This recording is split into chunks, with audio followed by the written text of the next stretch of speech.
반갑습니다. 오늘도 벌써 마지막 날이네요. 참 시간이 빠릅니다. 아, 3일 동안 이곳에 있으면서 행복했습니다. 먼저 말씀을 함께 나눌 수 있어서 기뻤고요. 또 점심 때마다 우리 이 목사님하고 함께 식사하면서 이런저런 믿음의 교제를 나눌 수 있어서 저한테 그것도 좀 기뻤고요. 또 식사 때마다 여러 장로님, 권사님들과 함께 교제할 수 있어서 기뻤습니다. 그러면서 아, 저는 교회가 굉장히 중요하다고 생각하는 사람 중에 하나거든요. 예를 들면 이런 거죠. 이 방의 공기가 좋으면요. 그냥 내가 호흡만 해도 우리의 건강이 좋아집니다. 동의하세요? 만약에 이 공간의 공기가 나쁘면 호흡만 해도 우리의 건강에 해로워요. 근데 교회라고 하는 믿음의 공동체는 우리의 영적인 공기와 같은 거예요. 그래서 좋은 교회 안에서 우리가 믿음 생활한다는 것은 하나님의 선물입니다.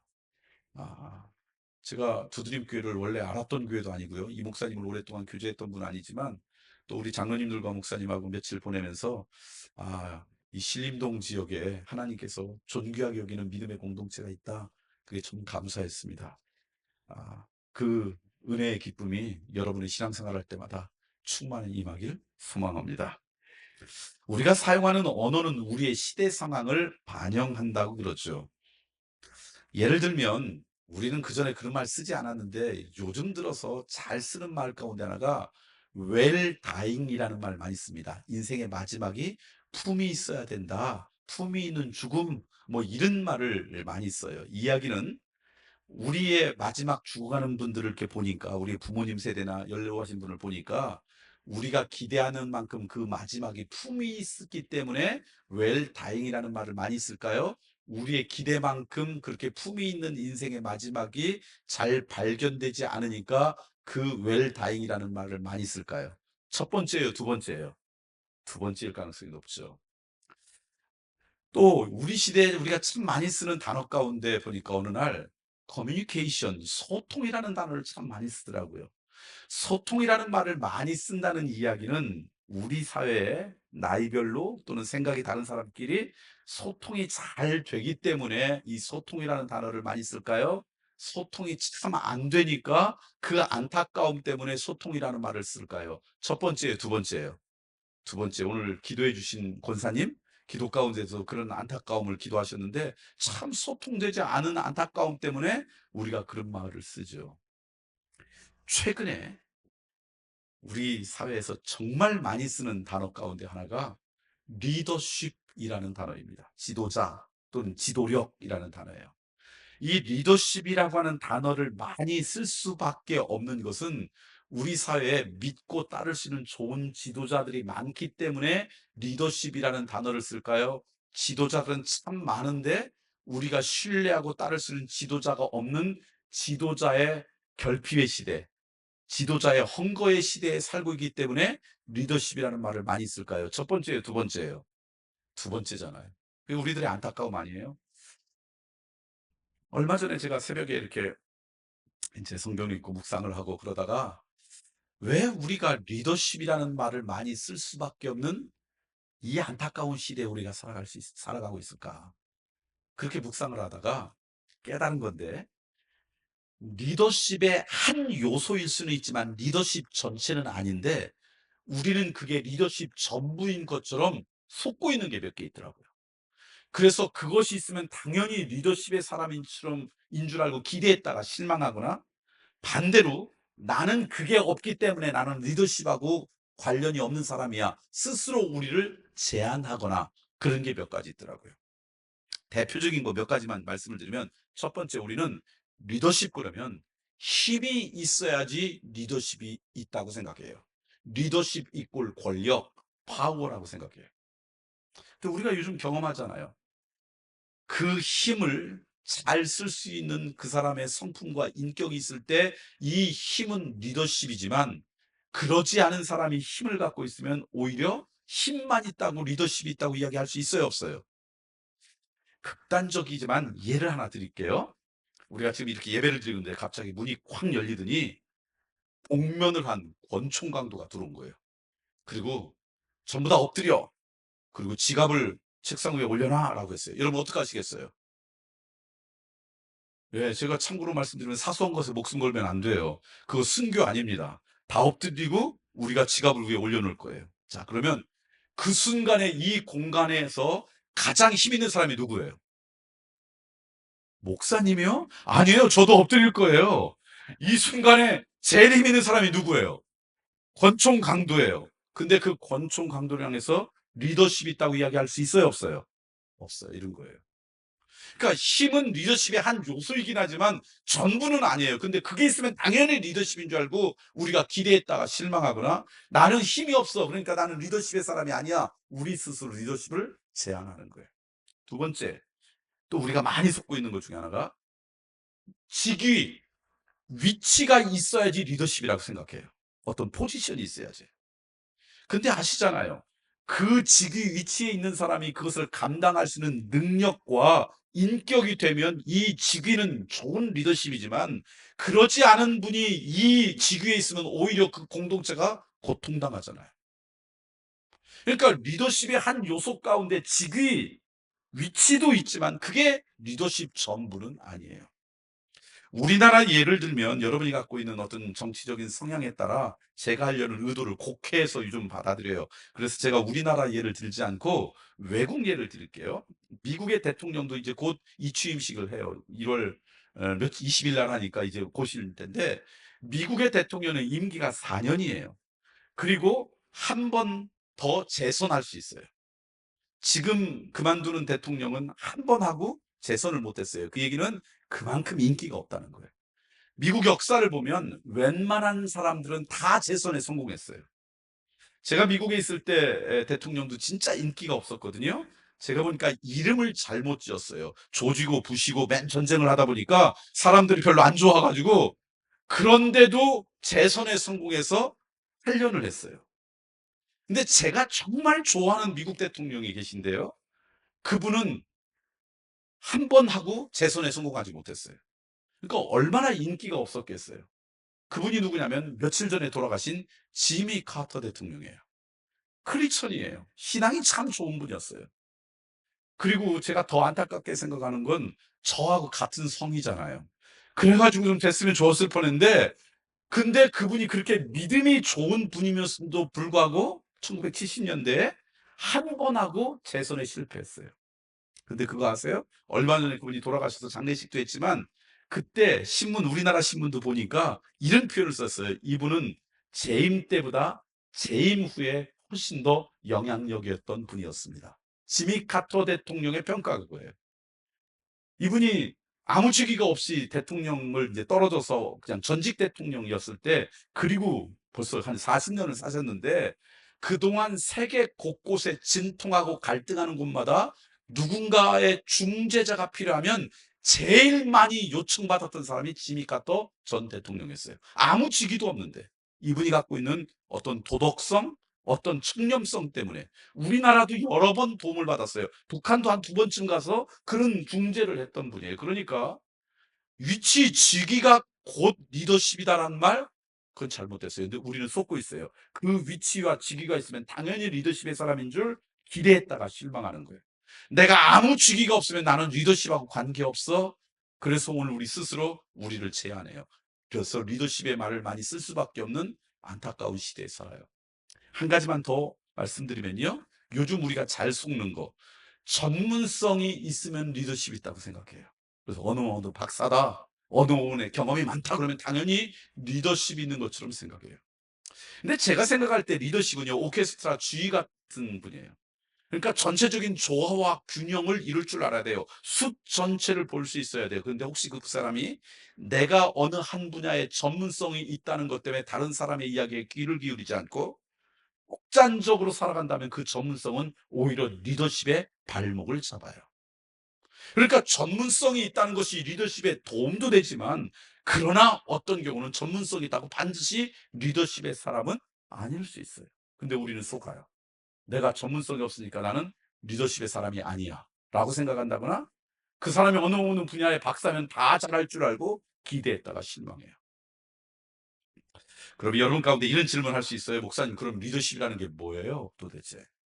어느 날 성경을 읽다가 성경에서 이야기하는 리더십의 아주 정의를 제가 발견했는데 그게 오늘 본문 말씀이에요. 오늘 우리 권사님이 읽었던 이 본문 말씀 사도행전 24장 1절부터 5절 말씀인데요. 목사님들이 잘 이 본문으로 설교 잘 안 해요. 왜냐하면 설교할 내용이 별로 없다고 생각해요. 그런데 저는 어느 날 이 말씀을 묵상하다가 하나님께서 원하시는 리더십의 사람의 모습을 이곳에서 발견했어요. 오늘 이 말씀을 이해하려면요, 이 배경을 알아야 되는데 이 배경이 뭐냐면 법정이에요. 지금 법정에서 재판하는 중이에요. 이상한 변호사 우영우를 본다고 생각하시고 이 말씀을 읽으면 이해가 쉬워요. 재판장에는 지금 누가 앉아 있느냐? 그때 당시 로마 총독이었던 벨릭스라는 사람이 있고요. 그 다음에 피고인석에는 아주 외롭게 사도 바울이 홀로 있고요. 이를 고발한 고발측에서는 그때 당시 권력자들이었던 대제사장과 서기관들이 있고요. 이 사람들만 있는 게 아니라 이 사람들이 그때 당시 실력이 좋다고 하는 변호사를 고용했어요. 더둘로라는 변호사예요. 그래서 더둘로라고 하는 사람이 사도 바울을 고발하기 위해서 사도 바울을 다 조사한 다음에 고발하는 내용이 오늘 본문이에요. 근데 이 더둘로라는 변호사가 실력이 있다라고 느낀 게 처음에는 벨릭스, 그러니까 재판장에게 이야기해요. 근데 그 말이 얼마나 유수한지, 얼마나 부드러운지 이 말을 들을 때 아마 재판장인 이 벨릭스 로마 총독은요, 아마 기분이 굉장히 좋았을 거예요. 한번 읽어볼까요? 벨릭스, 여러분이 재판장에 앉아 있는데 이 변호사가 자기에 대해서 이런 이야기 한다 그럴 때 여러분 기분이 어떨지 한번 생각해 보세요. 3절, 4절 말씀이에요. 자, 이렇게 이야기합니다. 더둘로가 이야기하는 거예요. 같이 읽겠습니다. 시작. 벨릭스 각하여, 우리가 당신을 힘입어 태평을 누리고 또 이 민족이 당신의 선견으로 말미암아 여러 가지로 개선된 것을 우리가 어느 모양으로나 어느 곳에서나 크게 감사하나이다. 그러면서 4절, 당신을 더 괴롭게 아니하려 하여 우리가 대강 여짜옵나니 관양하여 들으시기를 원하나이다. 재판장이 이 말을 들을 때 기분이 좋았을까요? 나빴을까요? 너무 좋지 않겠어요? 혹시 여러분 누구한테 가가지고 이야기하는데 그분 마음을 녹이고 싶다. 3, 4절을 애우세요. 그리고 벨릭스 각하 대신이 어느 장로님, 어느 권사님 이렇게 얘기해 보면요, 웬만한 마음은 다 녹을 거예요. 그러니까 지금 이 변호사가 재판장에게 이야기할 때는 그 어투가 굉장히 부드럽고요, 굉장히 존귀하고요. 그래서 그 마음을 녹일 만한 이야기라는데 사도 바울을 고발하는 언어는 갑자기 바뀌어요. 굉장히 저급스러운 단어를 써요. 사도 바울을 고발한 데는 완전히 정말 다른 단어를 쓰는데 하나님 참 재미있으시죠? 그 저급스러운 단어 가운데 우리 그리스도인들이 이 땅 가운데 살아가면서 가져야 될 리더십의 모습을 딱 담아 놓으셨어요. 자, 5절 말씀 읽어볼까요? 그게 5절 말씀이에요. 함께 읽겠습니다. 시작. 우리가 보니 이 사람은 전염병 같은 자라, 천하에 흩어진 유대인을 다 소유하게 하는 자여 나사렛 이단의 우두머리라. 완전히 아까하고 말이 바뀌었어요. 사도 바울을 향해서 뭐냐면 이 사람은 어떤 사람이라고요? 전염병 같은 자라. 제가 세 번역을 읽으니까 우리들의 언어로 세 번역은 이렇게 번역했어요. 여기서 전염병 같은 자가 아주 강력한 전염병 병균이 있는 자, 이런 뜻이에요. 그래서 세 번역은 이렇게 번역을 했어요. 우리가 본 바로는 이 사람은 연병 같은 자예요. 옛날에 우리 연병이라고, 뭐가 연병입니까? 전염성이 너무 나쁜 악한 전염병이 연병 아니에요? 패스트 같은 거? 이 사람은 연병 같은 자요. 가는 곳곳마다 소란을 일으키는 나세렛 이단의 뭐라고요? 괴수라, 우두머리라. 그런데 하나님은 재밌게 거기에 우리 그리스도인들이 이 땅 가운데 살아가면서 살아야 될 리더십의 모습을 담았는데 그 단어가 뭐냐? 전염병 같은 자, 연병 같은 자라는 거예요. 여러분, 우리는 얼마 전에 전염병을 경험했어요. 그래서 이 말을 이제 이해하기가 굉장히 쉬워요. 전염병이 무서워야 안 무서워요? 왜 무섭습니까? 전염병이니까. 아, 우리 교인들하고 똑같이 대답하시네요. 우리 예배 못 드렸잖아요. 그때 예배도 못 드리고 그럴 때. 그래서 우리 교인들 보고 유튜브로 보라고 그러고, 제가 설교하고 곳곳에 우리 부목사님들만 앉아서 예배를 드리는데 저도 가슴이 아프고, 그리고 예배가 끝난 다음에 교회를 이렇게 둘러보는데 연세 많으신 우리 원로 장로님, 나이 드신 권사님들이요, 교회 오셨어요. 차를 타고. 안에는 못 들으니까 교회를 둘러보면서 펑펑 우시는 거예요. 그러면서 저한테 이러더라고요. 목사님, 일제시대 때도요, 우리 예배 멈추지 않았고요. 6.25 전쟁 때도 예배 드렸어요. 이게 무슨 일이에요? 전염병은 무서워요. 근데 전염병이 무서운 이유가 보니까 전염병이 갖고 있는 특징이 세 가지가 있어요. 이것 때문에 무서워요. 첫 번째, 제가 전염병 걸렸어요. 그런데 제가 보니까 이쪽에 있는 분들은 내 마음에 들어. 그러니까 전염병 안 주고 이쪽은 좀 마음에 안 들어. 내가 전염병 줘야 되겠다. 전염병 걸린 사람이 결정할 수 있어요, 없어요? 전염병 걸린 사람의 의사와 상관없이 전염병 걸린 사람과 함께 있으면 같이 전염병 걸려요. 그래서 무서운 거예요. 저희 교회에서 파송한 선교사님이 세계 여러 곳에 있는데 그 중에 한 분이 남아프리카 공화국 근처에 있는 레소토라고 하는 그런 조그만 나라에서 사역을 해요. 근데 이제 여름마다 저희 교회 여러 팀들이 가서 이제 굉장히 멀긴 하지만 도와주는데 갈 때마다 이분이 우리한테 늘 이야기하는 게 있어요. 와요. 그 나라는 에이즈 보균자가 50%래요. 국민들 가운데. 아이들도 낳죠. 그러니까 에이즈가 굉장히 위험하잖아요. 그러니까 와서 이제 그럼 의료팀도 가고 뭐 임의용팀도 가고 가서 할 때 조심하세요. 그래서 이런저런 걸 조심하도록 그리고 해서 이제 갔다 오는 거예요. 그런데 전 국민의 50%가 에이즈 보균자인데도 갔다 와요. 그런데 전염병이 그 나라에서 몇 사람만 나타났다 그래도 안 가요. 우리나라에 처음에 예배도 못 드리고 그럴 때 우리나라 인구의 50%가 이 전염병 얼마 전에 있었던 전염병 이름이 뭐예요? 코로나? 코로나 아니었잖아요. 몇 사람만 나와도 못 드리게 해요. 이유는 뭔지 아세요?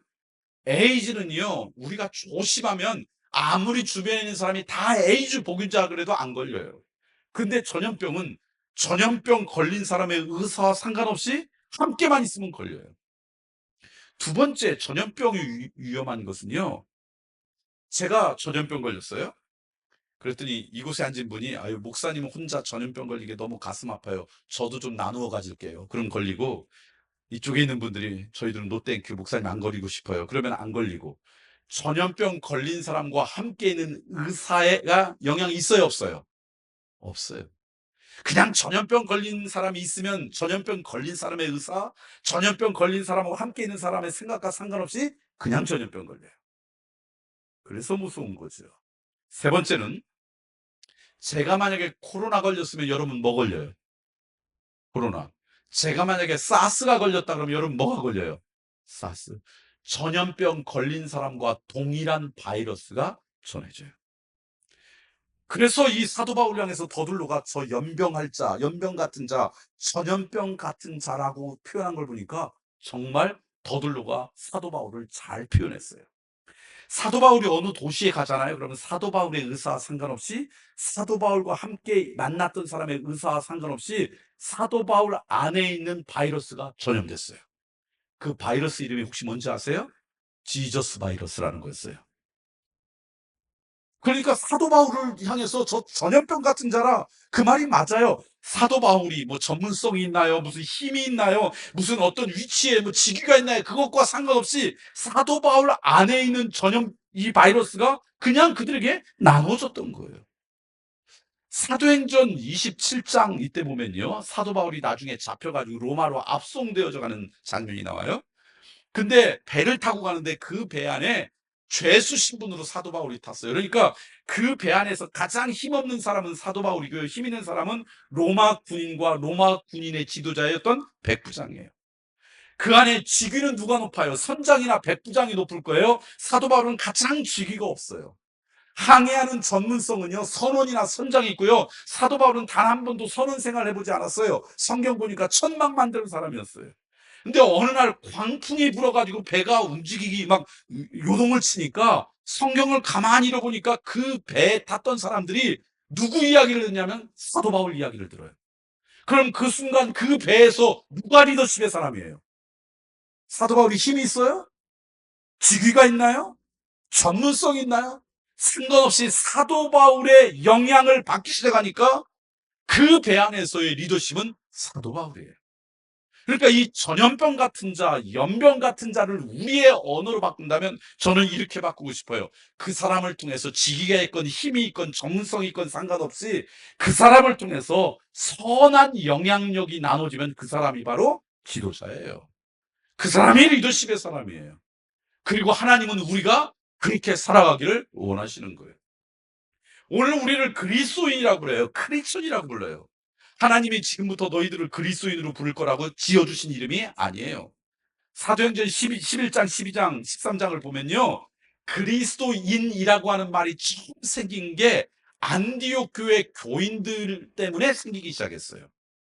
근데 안디옥 교회 교인들이 지금부터 우리는 그리스도인이라고 불러, 크리스찬으로 불러, 그래서 생긴 게 아니라 그 안디옥에 사는 사람 보니까 저 사람들은 우리하고 좀 달라. 저 사람들 보니까 뭔가 달라. 따르고 있는 게 다르고 믿고 있는 게 다르고 그 사람을 움직이는 삶의 모습이 달라. 가만히 보니까 저 사람들은 예수 그리스도를 믿고 그분이 가르친 대로 살아가. 그런데 그게 너무 보기에 좋아. 그래서 생긴 게 그리스도인이라는 말이에요. 크리스천이라는 말이에요.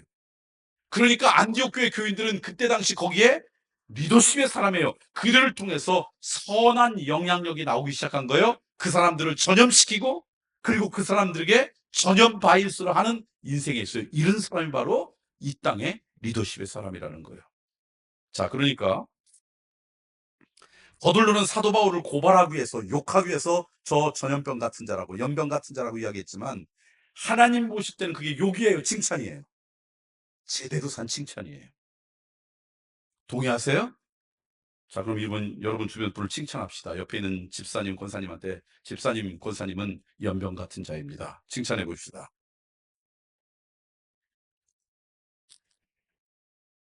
제가 보니까 대부분 칭찬하는데 한 두 분쯤은 이게 칭찬인지 욕인지 몰라요. 연병 같은 자다 그러면 칭찬인데 어떤 분 보니까 집사님은 연병할 자입니다. 이건 욕이에요.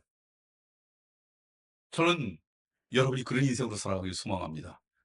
여러분이 나는 힘이 없다고 스스로 제한하지 말고요. 아무 직위가 없다고 나에게 아무 전문성이 없다고 하지 말고 여러분을 통해서 누군가가 본받을 수 있는 여러분을 통해서 아주 작은 영향력이라도 그 사람에게 나눌 수 있다면 여러분은 연병 같은 자예요. 리더십의 사람이에요. 하나님은 우리를 그런 인생으로 부르셨어요. 자, 그러니까 여러분 직장 생활하는데 한 사무실을 한 5년쯤 썼는데 5년쯤 지나서 같은 사무실을 쓰는 분이 아니 과장님도 교회 다니셨어요? 라고 이야기하면 칭찬이에요, 욕이에요? 어떤 분 그걸 칭찬처럼 들어. 내가 잘 아니에요. 같은 아파트 라인을 10년 동안이었었는데 아니 503호 아주머니도 교회 다니셨어요? 칭찬이에요, 욕이에요? 내가 굳이 막 여기다 십자가를 몰고 성경책을 아니어도 그 사람 볼 때 아, 저 사람은 좀 우리하고 살아가는 게 달라. 결정하는 게 조금 달라. 처음에는 조롱하고 멸시할 수 있지만 아, 저 사람을 보니까 우리하고 조금 달라. 그렇게 여겨야지 그 사람부터 영향력이 나오는 거예요.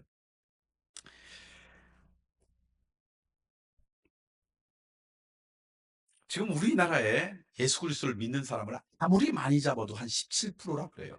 정기적으로 교회를 다니는 사람은 그거보다 훨씬 적을 거예요. 그러니까 쉽게 하면 어디 가서 여러분이 10명을 만나잖아요. 그러면 잘하면 여러분하고 한 사람만 교회 다니고 8사람 이상은 교회 나오잖아요. 근데 교회 안 나오는 사람이 언젠가는 내가 교회를 다니겠다. 지금은 안 다니지만 언젠가는 내가 교회를 다니겠지. 이렇게 하는 사람이 또 별로 없어요. 그 사람들은 두 부류 중에 하나예요. 한 부류는 넌 크리스천이에요. 내가 지금 안 다니지만 앞으로도 다니지 않겠다. 한 부류는 안티 크리스천이에요. 교회를 안 다니는 것뿐만 아니라 교회 다니는 사람들 또 교회를 향해서 열심히 돌멩이를 던져요. 옛날에도 있었어요. 제가 시골에서 예배 드릴 때 보면 예배 중간에 돌멩이 맞아서 유리창도 깨지고 지붕 스레트도 깨지고 그랬는데 요즘은 그 돌멩이를 SNS에 던져요. 인터넷이라는 바다에 던져요. 그래서 훨씬 파급력이 커요. 그런데 제가 섬기는 교회에서는 안티 크리스천으로 살던 사람, 넌 크리스천 살던 사람 가운데 교회 나와서 세례받는 분이 꽤 많이 있어요. 그분들이 오면 내가 꼭 물어봐요, 제가. 너 옛날에 왜 그렇게 교회에 대해서 욕하고 비난했니? 몇 가지 이유가 있어요. 근데 왜 그렇게 욕하던 사람이 교회 나왔니? 그러면 이유가 여러 가지 있는데 가장 많은 이유가 뭐냐면 그들이 열심히 교회에 대해서 돌멩이 던졌는데 자기 인생에 위기가 찾아왔어요. 그게 건강의 문제일 수도 있고요. 재정적인 문제일 수 있고요. 가정의 문제일 수도 있고요. 이런저런 위기가 찾아왔어요. 위기가 찾아왔다는 것은 자기의 능력으로 극복할 수 없는 한계에 부딪혔다는 거예요. 그럼 그때 절대자를 찾아요. 그럼 제가 또 물어봐요. 수없이 여러 종교가 있는데 왜 열심히 욕하던 교회에 왔니? 그러면 다 동일한 이유가 있는데, 내가 열심히 교회를 돌멩이를 쥐고 교회 다니는 사람을 핍박했는데 그때 자기 직장 주변이나 친구 가운데 그럼에도 불구하고 신앙생활 잘하는 사람이 있었대. 그래서 자기는 조롱했지만 그 사람은 그 상황에서도 우리 자기 같으면 막 분노하고 화를 내고 그럴 텐데 그 안에 찬양을 하고 감사를 하고 기도를 하고 그래서 막 욕했는데 자기가 위기에 닥치니까 그 사람이 생각나더라고요. 그럼 이 사람은 어떤 사람이에요? 전염병 같은 자인 거예요. 그런 사람이. 그때 당장 눈에는 띄지 않지만 그 사람을 통해 영향력이 누구한테 좋은 영향력이 전해졌다면 이런 사람이 바로 리더십의 사람이에요. 하나님은 우리를 오늘을 이 땅 가운데 그런 사람으로 우리를 부르신 거예요. 저는 그런 연병 같은 자로 살아가는 하나님의 자녀가 되길 소망합니다. 사람들은 연병 같은 자라고 욕할지 모르지만 하나님 보기에는 그것은 욕이 아니라 뭐라고요? 잘 살고 있어. 너 잘 살아서라는 칭찬이에요. 그럼 그 다음 질문이 남아요. 어떻게 그런 인생이 될 수 있을까? 이게 그리스도인이 살아가는 삶의 방식이에요. 내가 그런 사람이 되려고 애써서 노력한다고 되는 게 아니라 그런 사람이 되는 게 우리가 신앙생활을 갖는 이유예요. 여러분이 그렇게 살아가지만 제가 성경 몇 구절을 통해서 내가 신앙을 갖는다라는 게 이런 의미구나 라고 하는 거를 좀 여러분하고 나누고 싶어요. 요걸 알아야지 요 믿음이 우리 가운데 있을 때 우리는 연병할 자로 살아가요. 자, 보세요.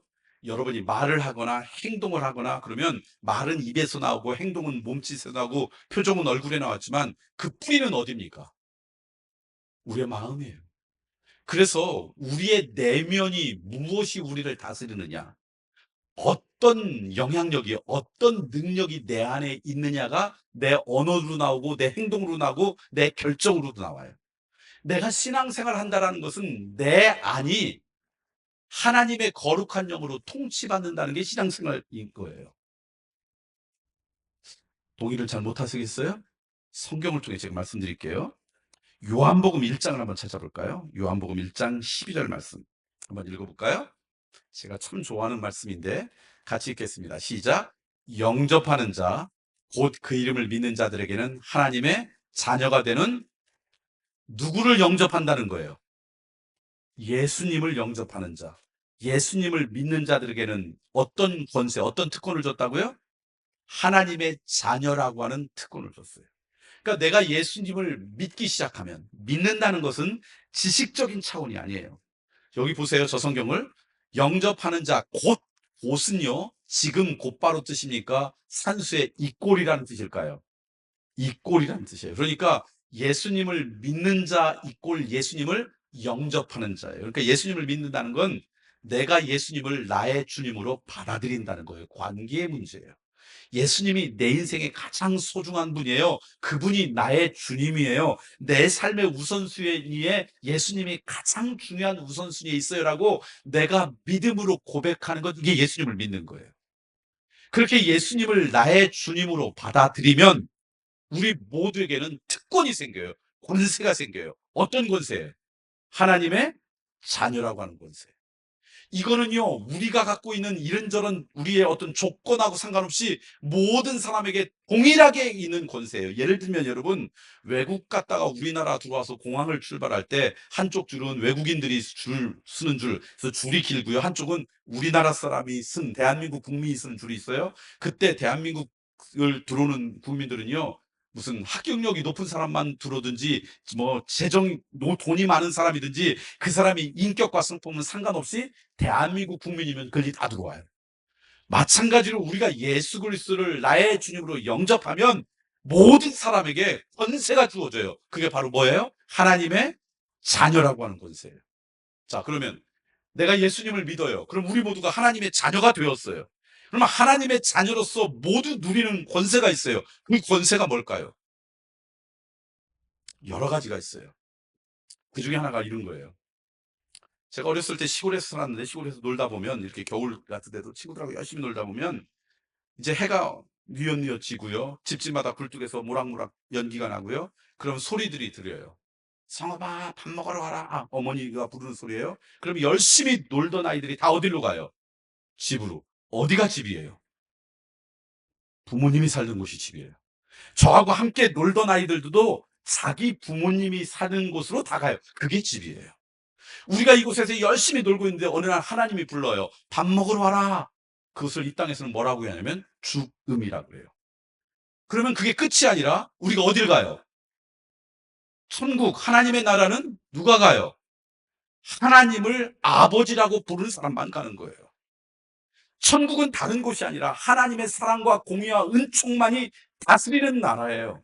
누가 가느냐? 하나님의 자녀들이 가는 거예요. 하나님을 아버지라고 부를 수 있는 사람이 가는 거예요. 자, 근데 누가 하나님의 자녀가 돼요? 예수 그리스도를 뭐 하는 자가? 영접하는 자가. 그게 우리가 갖고 있는 특권 가운데 하나예요. 그럼 여러분 가운데 내가 예수님을 믿으면 우리에게 준 특권 가운데 하나가 사후에만 유익한 건가요? 라고 생각해 볼 수 있어요. 아니요. 이 땅에서도 누리는 유익이 많아요. 그 중에 하나가 뭔지 아세요? 고린도후서 1장을 한번 읽어볼까요? 고린도후서 1장 21절 22절 말씀입니다. 자, 함께 읽겠습니다. 시작.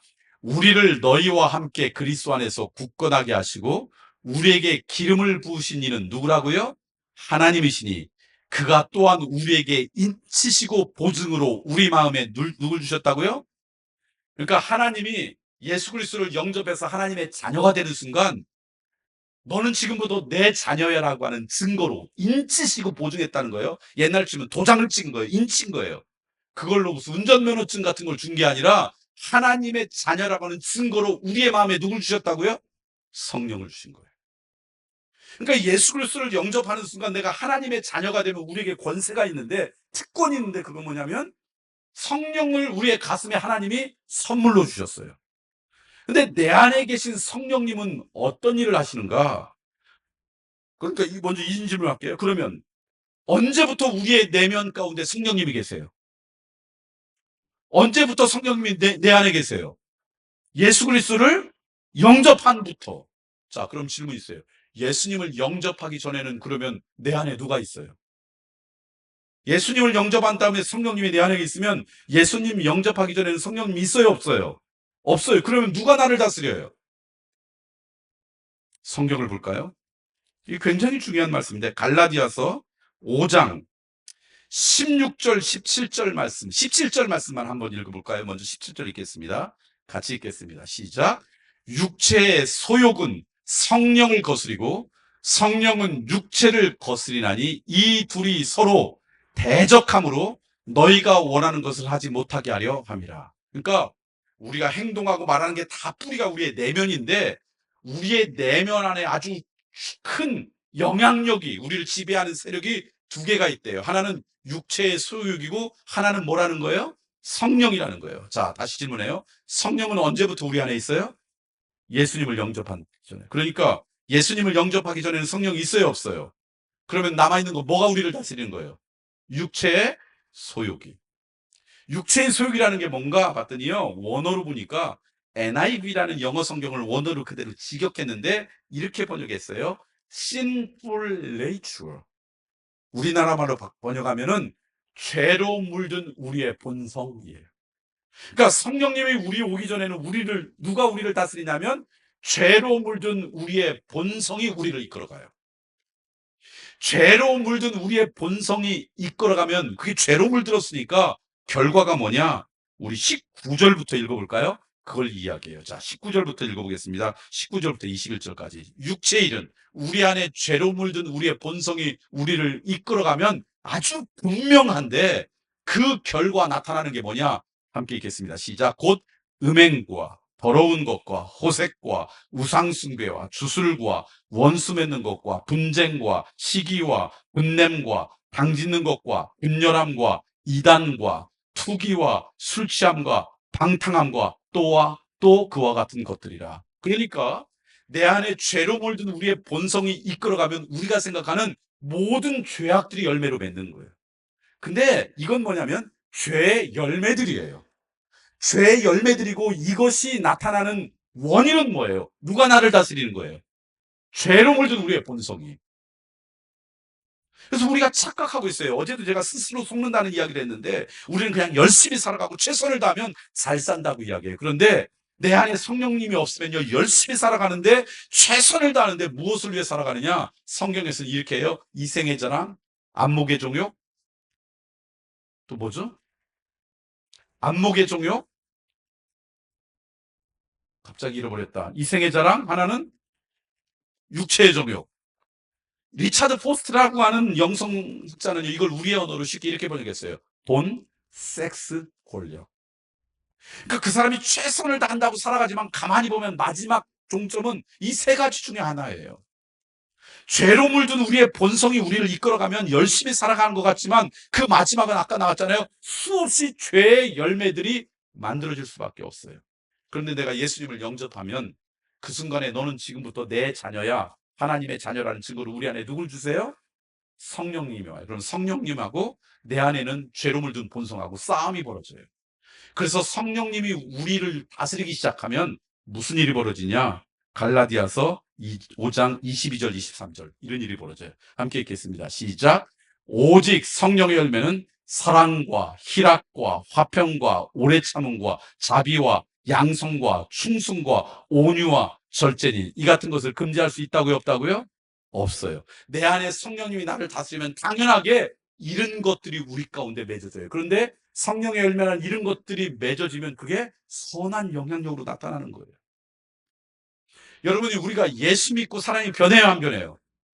변해요. 변하는 건 다른 게 아니에요. 왜 변하냐면 예수님을 믿는 순간 하나님의 거룩한 영, 성령님이 내 안에 오셔서 내 본성, 죄로 물든 우리의 본성으로만 살아가던 인생 가운데 성령의 인도하신 대로 살아가도록 만들어요. 그러면 우리 안에 저는 아름다운 열매들이 맺어지니까 사람들이 보고 저 사람은 예수 믿고 변했다 그러는 거예요. 동의가 되세요? 자, 그런데 내가 그냥 가만히 있으면 내 마음은 성령님으로 가득 찰까요? 죄로 물든 본성 쪽으로 가까이 갈까요? 우리는요, 가만히 있으면 중간에 있는 게 아니라 영적으로는 무소속이 없어요. 나도 모르게 가만히 노력하지 않으면 놀랍게도 우리는 죄로 물든 본성 쪽으로 가까이 가게 돼 있어요. 여러분 보니까 몇 분은 나는 아닌데요 이러시는데 제가 몇 가지 점검해 볼까요? 예를 들면 아이들이, 여러분은 기억도 못 하겠지만 아이들이 처음 말을 배울 때 좋은 말부터 배우든가요? 욕부터 배우든가요? 욕은 가르쳐 주지 않고도 잘 배워요. 우리의 본성은 죄로 물든 쪽으로 흐르게 돼 있어요. 애들 얘기하지 말고 그냥 여러분 얘기합시다. 아까 보니까 어제부터 보니까 3일 동안 특송을 마을이 하더라고요. 마을이 목장이라고 불러요, 여기는?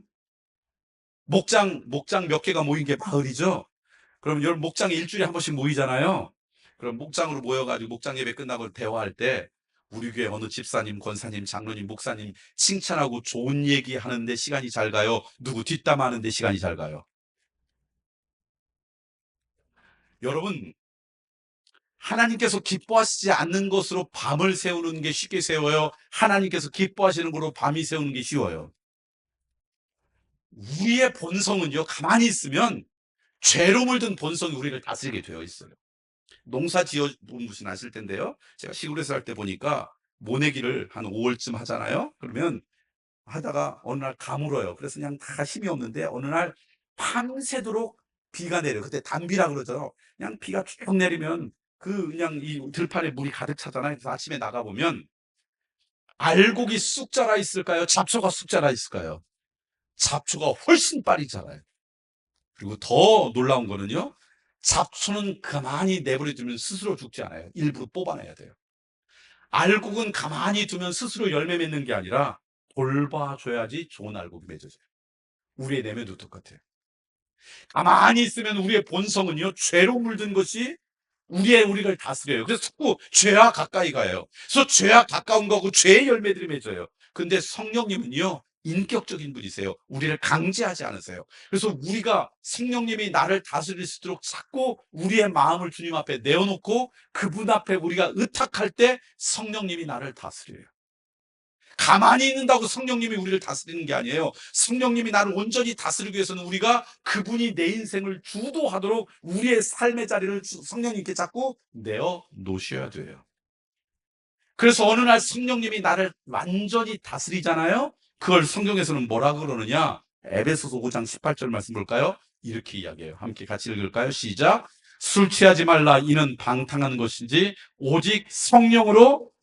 그러니까 내 안에 죄로 물든 우리의 본성이 아니라 하나님이 나의 자녀라는 증거로 주신 성령님이 나를 가득 채서 나를 온전히 다스리는 것은 성경에서 뭐라고 하냐면 성령 충만이라고 해요. 그래서 성령님이 충만하면 아까 얘기했던 성령의 열매들이 우리의 삶의 흔적으로 남아요. 그러니까 예수 잘 믿으면 사람이 변하고요. 그렇게 그 모습이 우리 가운데 있으면 그게 사람들에게 전염병 같은 자로 연병할 자로 나타나는 거예요. 저는 여러분이 그런 인생이 되길 소망합니다.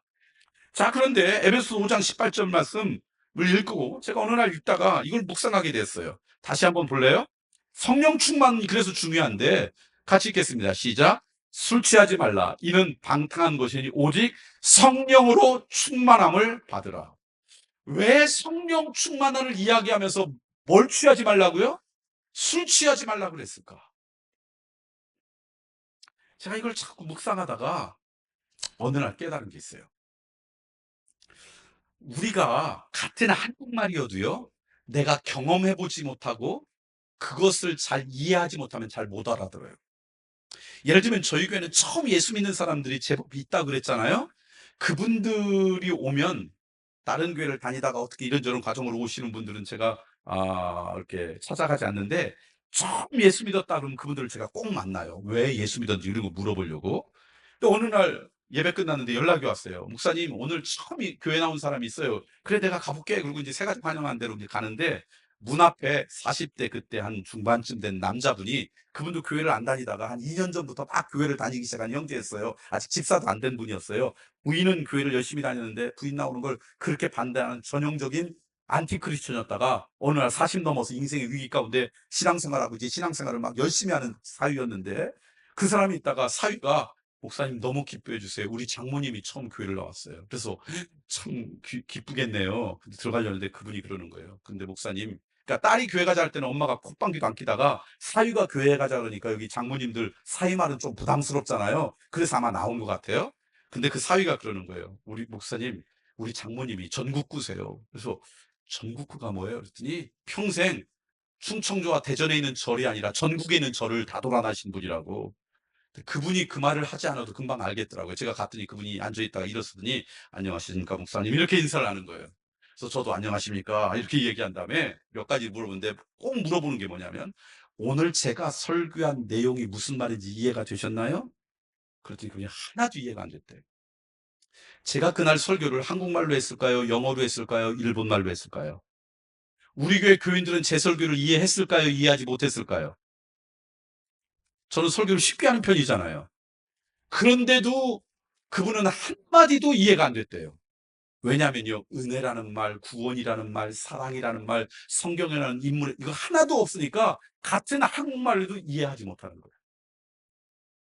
어느 날 하나님께서 너희들이 신앙생활 잘하는 것은 성령 충만한 건데, 내 자녀가 되고 성령 충만해야지 내 인생이 변하고 그 내 삶 가운데 아름다운 열매가 맺어서 이 땅 가운데 연병할 자로 전염병 같은 자로 살아가는데, 성령 충만을 아무리 이야기해도 그것을 한 번도 경험하지 못하면 이해가 돼요, 안 돼요?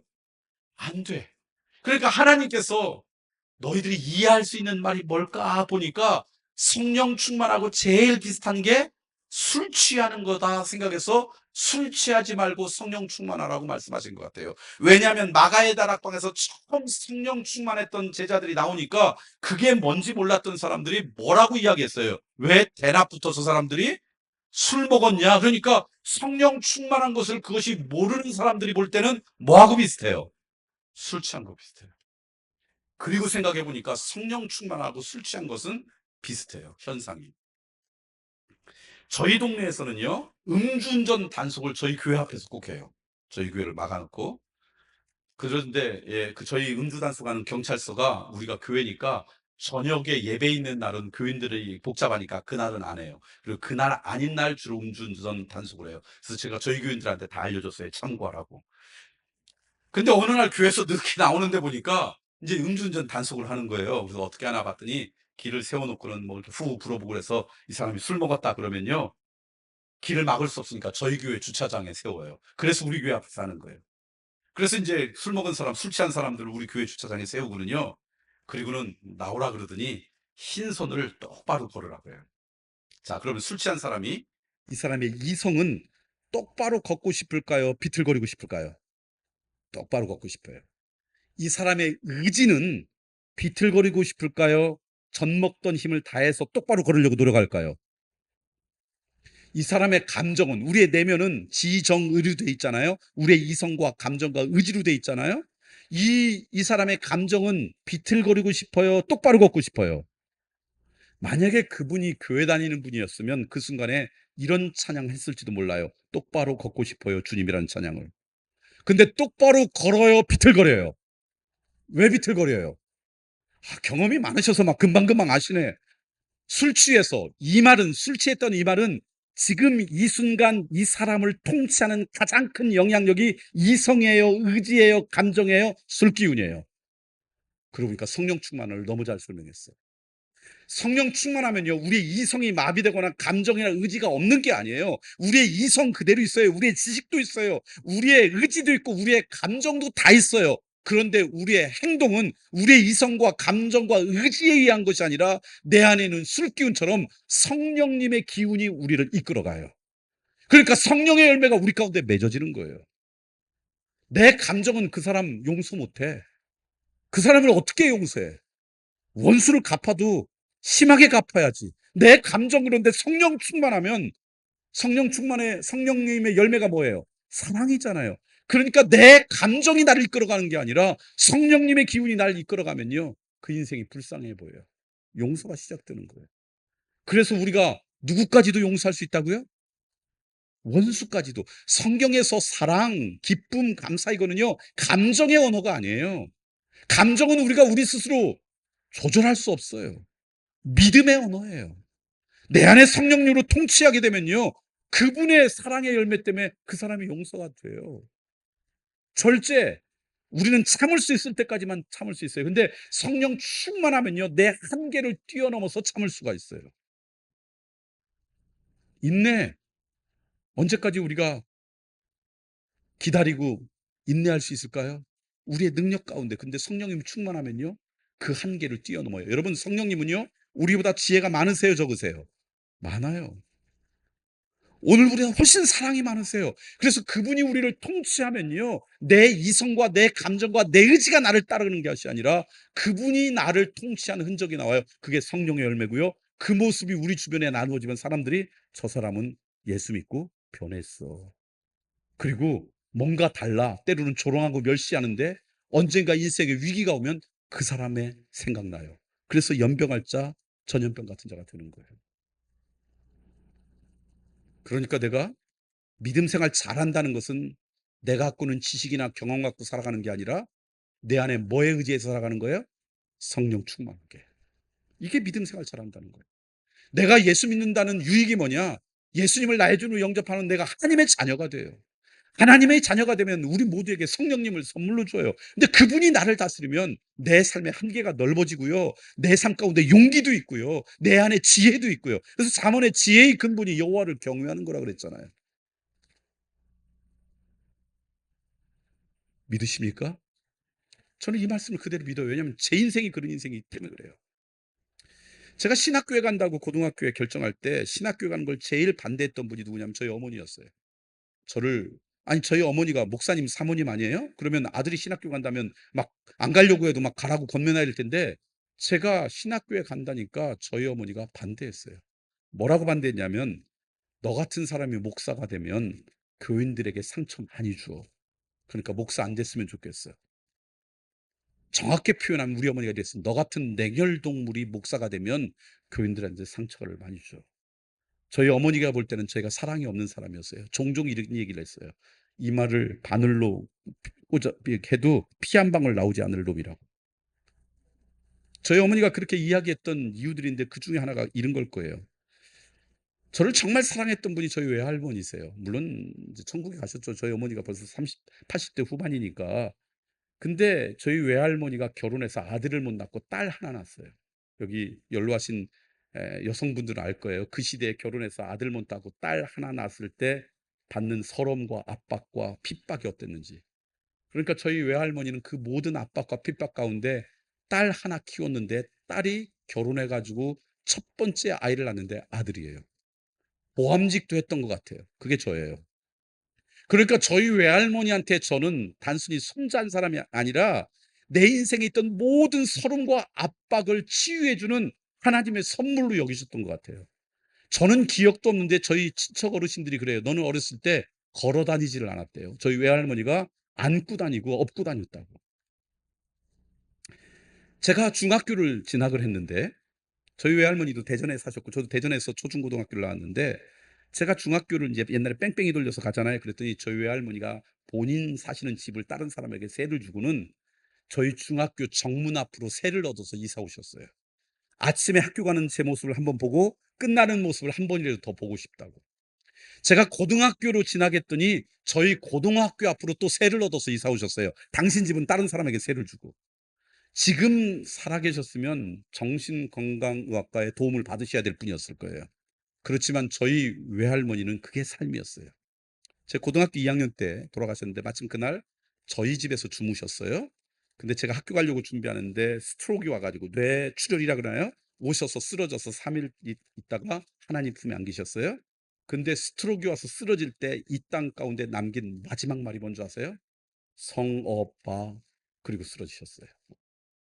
그만큼 저희 외할머니에게서의 사랑을 많이 받았을 사람이 저예요. 근데 외할머니 장례식 때 눈물 한 방울 흘리지 않았어요. 안 나오는 걸 어떻게 흘려요? 일부러 울을 수 없잖아요. 그러니까 그런 저의 모습을 보고 저희 어머니가 "너는 목사 되지 말아라. 너 같은 사랑 없는 사람, 냉혈동물 같은 사람이 목사 되면 교인들한테 상처만 준다."고 그래서 반대하신 거예요. 근데 그거 아세요? 우리 교인들이 가끔 저한테 뭐라고 하냐면 "목사님은 사랑이 참 많대요." 제가 저를 알기 때문에 그런 얘기 들으면 옛날에 그런 얘기 하지 말라고 막 그랬어요. 요즘은 가만히 있어요. 왠지 아세요? 어느 날 제가 깨달았어요. 저에게 나온 사랑은 제게 아니에요. 자연인 지성업계 아니에요. 저는 어떤 사람인지 제가 알아요. 그런데 내 안에 계신 성령님은 사랑이 많으신 분이에요. 그분이 나를 통치할 때 나타나는 흔적 가운데 자연인 저의 모습을 뛰어넘은 사랑의 흔적이 있을 거예요. 그걸 보고 사람들이 저에게 사랑이 있다라고 이야기하는 게 아닐까.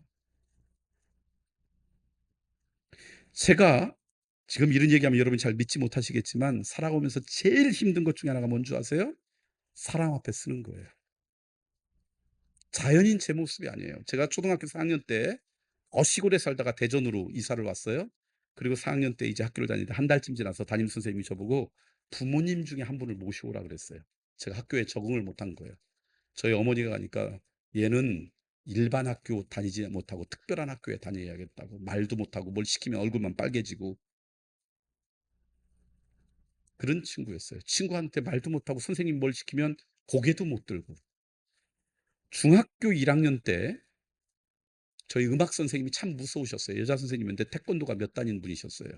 그리고 요즘은 안 그렇지만 옛날에는 지봉 갖고 막 못하면 머리를 때리고 이러는 아주 무서운 선생님이었는데 12월 달 되니까 1년 동안 우리가 배웠던 노래 같은 걸 음반으로 틀어 주고 누가 작곡한 어느 곡일지 맞추는 퀴즈를 냈어요. 저는 어렸을 때부터 혼자 있는 걸 좋아했기 때문에 그런 사람이 음악을 좋아하니까 대부분 다 알았어요. 그렇지만 한 번도 학교 다니면서 손든 적이 없으니까 그냥 가만히 있었어요. 다른 친구가 맞췄죠. 근데 어느 한 곡은 아무도 못 맞히는 거예요. 그래서 우리 반 애들이 다 맞아 죽게 생겼어요. 근데 저는 그걸 알았어요. 왜냐하면 교회 다니는 사람 특별히 알아요. 핸델이 작곡한 오라토리오 가운데 하나였거든요. 하도 화나고 다 맞아 죽을 것 같아서 저도 모르게 요만큼 손 들었는데 선생님이 보고 시켰어요. 저 때문에 우리 반 아이들이 다 구원받았어요. 제가 이것이 거의 지금 50 년이 지났음에도 기억하는 것은 초등학교 1 학년부터 고등학교 3 학년까지 한 번 손든 게 그거예요. 저는 학원을 다녀본 적이 없어요. 저희 아버님이 목회하느라고 바쁘셔서 그런지 아니면 교육 철학 때문인지 모르지만 저와 제 남동생이 있는데 방목했어요.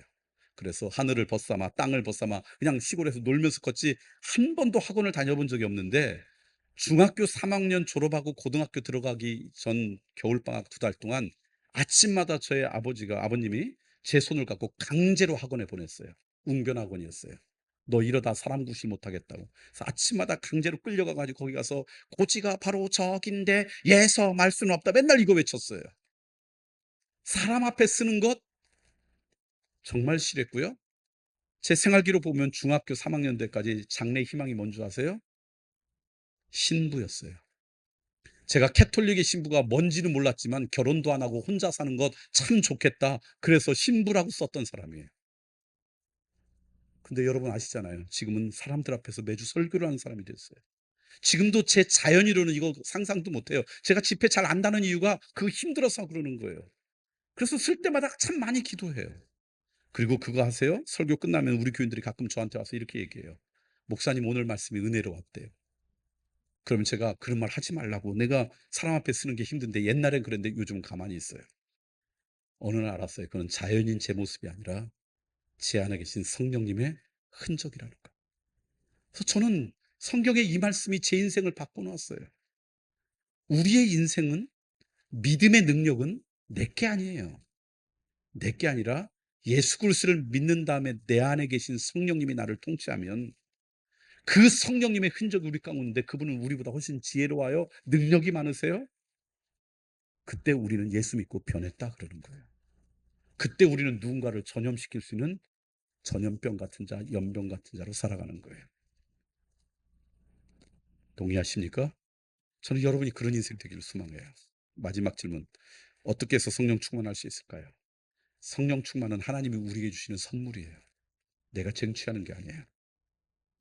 내 내면이 가만히 있으면 성령님이 나를 통치해요. 죄로 물든 우리의 본성이 우리를 통치해요. 죄로는, 그러니까 성령님한테 우리의 삶을 자꾸 내어놓아야 돼요. 내어놓는다는 게 뭘까?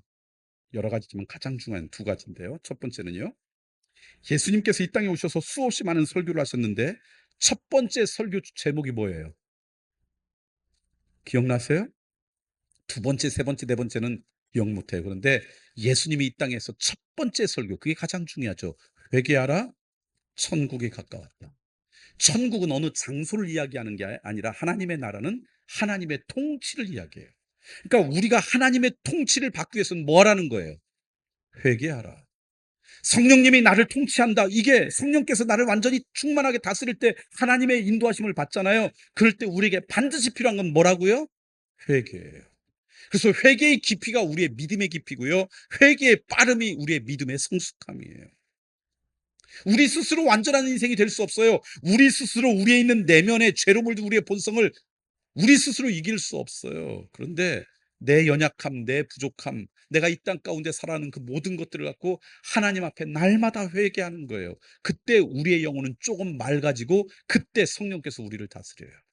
그래서 회개할 줄 아는 사람이 믿음이 있는 사람이고요, 성령이 충만하면 그래서 회개도 더 빨라요. 내가 개인적으로 잘못한 윤리적인 것만 회개하는 게 아니라 이 땅을 바라보면서, 이 민족을 바라보면서, 우리 사회를 바라보면서 내가 그리스도로 기도하지 못한 것, 이 안타까움을 갖고 날마다 회개하는 인생, 다른 사람에게 책임을 전가하는 게 아니라 내가 하나님 앞에 제대로 살아가지 못했음을, 그리고 기도하지 못했음을 늘 회개하는 인생이 하나님의 성령 충만하게 돼요. 저는 그런 인생이 되기를 소망합니다. 두 번째는요, 우리는 연약해서 무엇을 보고 무엇을 듣느냐에 따라 영향을 받아요. 그러니까 하나님의 은혜가 있는 곳에 자꾸 나아가서 보고 듣고 할 때 내 안에 성령은 충만하게 되는 거예요. 예를 들면 바나나를 따려면 적도 지방에 가서 기다려야지 남극에 가서 여기 왜 바나나 없어? 어리석은 사람이에요. 흰 눈을 보려면 추운 지방에서 눈을 기다려야지 적도 지방에 가가지고 왜 여기는 눈이 안 와? 어리석은 사람이에요. 성령 충만하다는 것은 하나님의 영이 나를 다스리는 거예요. 그러면 어디 가서 자르수 있어야 될 거예요. 하나님의 은혜가 나누어지는 곳, 하나님의 말씀이 나누어지는 곳, 하나님께서 역사하시는 곳에 내가 자꾸 나아갈 때, 우리는 그것을 보고 들을 때 하나님께서 우리를 내적으로 충만하게 다스리는 거예요. 안타까운 것은 이것을 꼭 들어야 될 사람들이 이 자리에 없다는 게 안타까운 거예요.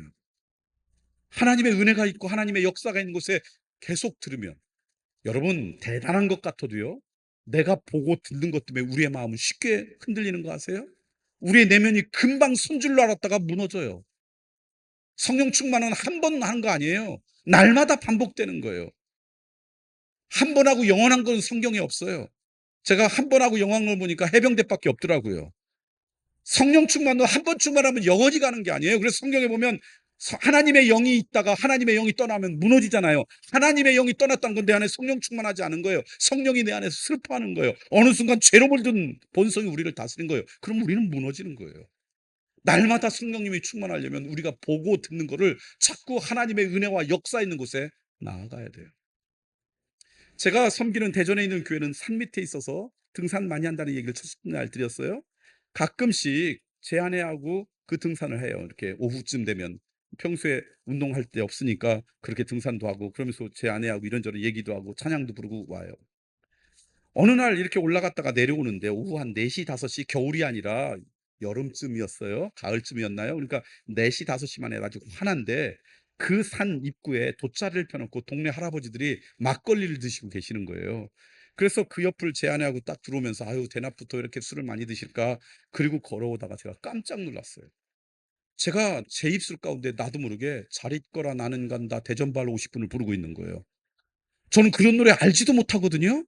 분명히 산에 가면서 제안하고 이런저런 찬양을 불렀는데 그 찬양 곡조가 바뀌어 가지고 잘 있거라 나는 간다를 부르고 있는 거예요. 가만히 보니까 누가 그 노래를 불렀을까요? 그 막걸리 마시던 할아버지들이 그러면서 부르니까 그 옆을 지나가다 나도 모르게 거기에 전염돼 가지고 그런 거예요, 여러분. 우리는 무엇을 보고 무엇을 듣느냐에 따라 영향을 받는 연약한 인생이에요. 그러니까 내 안에 하나님의 영이 나를 다스리려면 하나님의 은혜, 하나님의 말씀, 하나님의 역사, 하나님의 놀라운 증거가 있는 곳에 자꾸 나아가서 듣고 보고 우리의 가슴에 새겨야 돼요. 그때 그 능력으로 겨우 성령 충만하고요. 그때 연병 같은 자, 전염병 같은 자로 살아갈 수 있어요. 저는 그런 은혜가 여러분 가운데 있길 소망합니다. 이게 믿음 생활 잘하는 비결이에요. 성령 충만한 거. 그렇게 살아가길 원하시면 옆 사람을 축복합시다. 우리 연병 같은 자로 살아갑시다.